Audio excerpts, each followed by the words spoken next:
The presentation title is Drought Modeling and Forecasting using shallow and deep machine learning techniques. Thank you, So without any Professor. further ado, I think you can start your presentation. We can see your slides. Okay.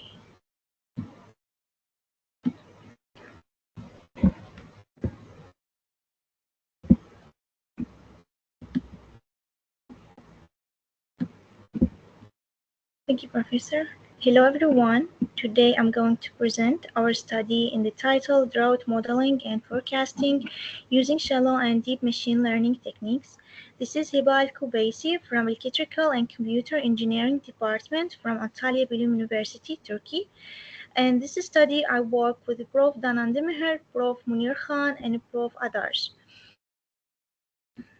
This presentation, I will start with introduction and short review of literature review will be given.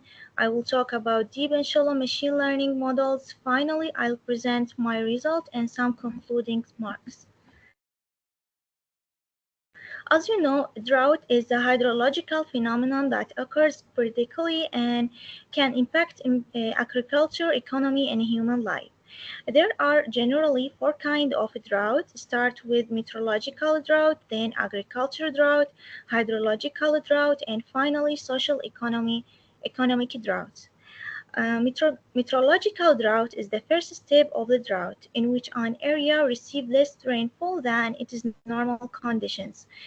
If the time of or the duration of the drought increases, we will see agricultural drought in which there is not enough moisture in the soil, and by increasing the duration of the drought, we will see hydrological drought in which there is lack of surface water supply even for human use.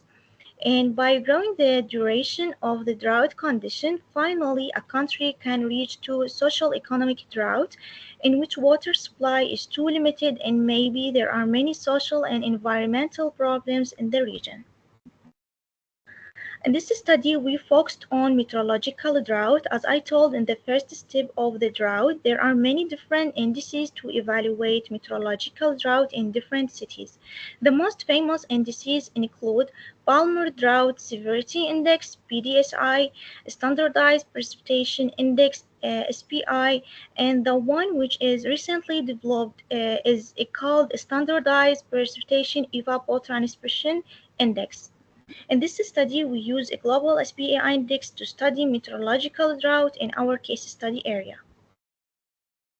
Let's talk about the literature of the drought study in our case study area. As I will talk later, our study area is the central part of Iraq.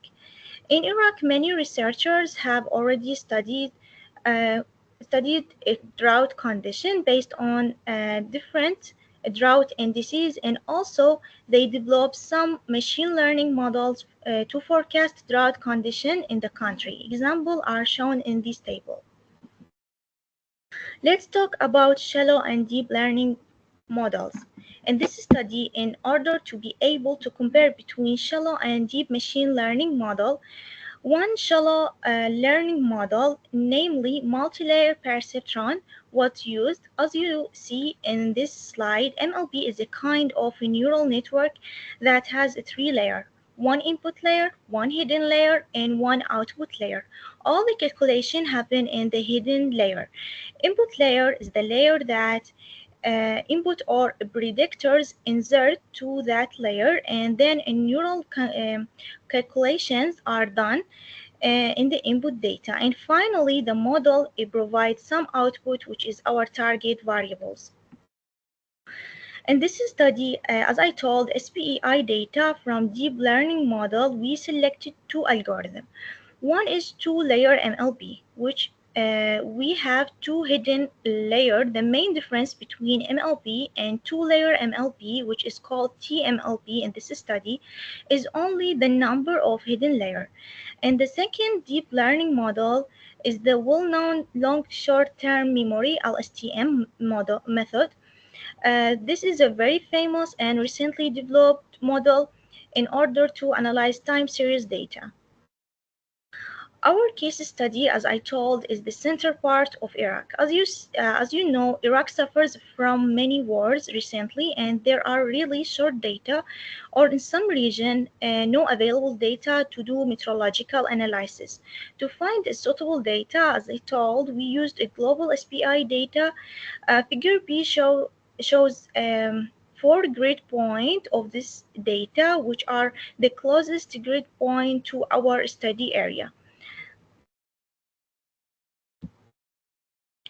You see in the slide SPEI 6 time series, and the duration of this data is started from 1950 to 2024. So the average of these four grids is our target variables. In order to model this target time series, we need some predictors.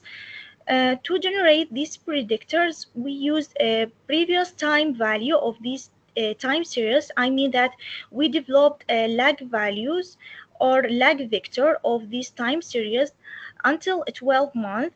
Our data is monthly, as you see here. Until 12 lag, we developed, and in order to select the best uh, inputs for modeling, we used mutual information. Here you see the result of mutual information analysis between current time step SPEI and its latest values. The figure shows that MI value decreases suddenly from first lag up to 5 lag, and there is also minimum values at lag 7 to 11. Again, at lag 12, which is implies 1 year before current month, MI value increases. Therefore, in this study, the best predictors were selected as lag 1, lag 2, lag 3, lag 4, 5, and also lag 12. Then this input and target value, which is SPEI value at current time step, were divided into two subsets, a training subset and testing subset. 70% of the data was used as training subset and 30% as testing subset. After running the model, we developed several models with different structures of MLP and TMLP and also LSTM. Um, the best model were selected among different trails. Here we see the best model for MLP and MLP structure, which have 14 neurons in the hidden layer. A blue time series shows our observed data, and orange time series shows how MLP forecasted our observed data. Similarly, at the bottom figure, you see the result of TMLP. Both models are shows more or less they can capture the observed data. In the right hand side, you see the scatter plot of data of the model against observed data. Both models more or less can predict observed data closer to the 1-1 line, which is simply the best perfect model. Here in this slide, we provide the result of LSTM model or the best LSTM model testing period. Again, we have a scatter plot for LSTM model. And this table, as you see here, we compare our models with respect to root mean square error RMSE and Nash sat cliff efficiency and SE RMSE. RMSE at training and testing for all three models varies between 0.3 up to zero point 0.4 or more or less, and NSE in both training and testing higher than 0.78%. 0.78. Considering the result of the testing period, either RMSE or NSE, our result shows that MLP with RMSE value of 0.37 and NSE of 0.84 is the best among these three models. Okay, let's talk about our conclusion. Based on our experience and comparing three models, conclude that all three models can used for drought forecasting in acceptable range of accuracy. because it's provide NSE more than 0.78. Among three models, we found that MLP model with the 14 hidden neurons is the best one. Therefore, we also conclude that in order to model a drought in our study area, there is no necessary to always use deep learning models. In some cases, especially when the number of data is not big enough, so shallow models like MLP can perform better than deep learning model. Finally, our suggestion for future work first is a hybrid model for current available model.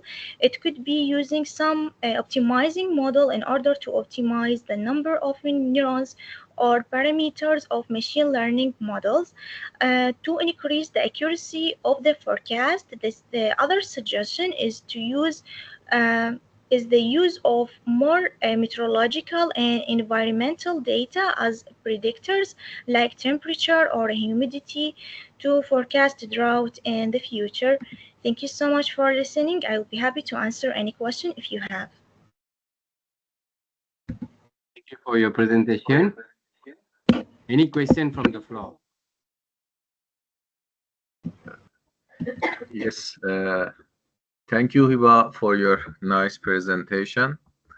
Thank you, Professor. Actually, I know the details of that board, but I would like to ask you to mention about which programming language you use to develop these machine learning models. We used Python. Yeah, Sorry, we please used repeat. Python. Sorry, please repeat your answer because mic was. We used Python language. Okay, thank you. My pleasure. Okay, thank you for the presentation and thank Thank you you for so the much. question, Prof. Is there any other question? Okay, if there's no any other question, thanks for the presentation. So we stop for the short break, and then now it's for 2:53. So I think suppose be 3 o'clock we start the next section. So probably 3:05 we'll take a 10 minutes break, and then the presentation will be start at 3:05. I hope.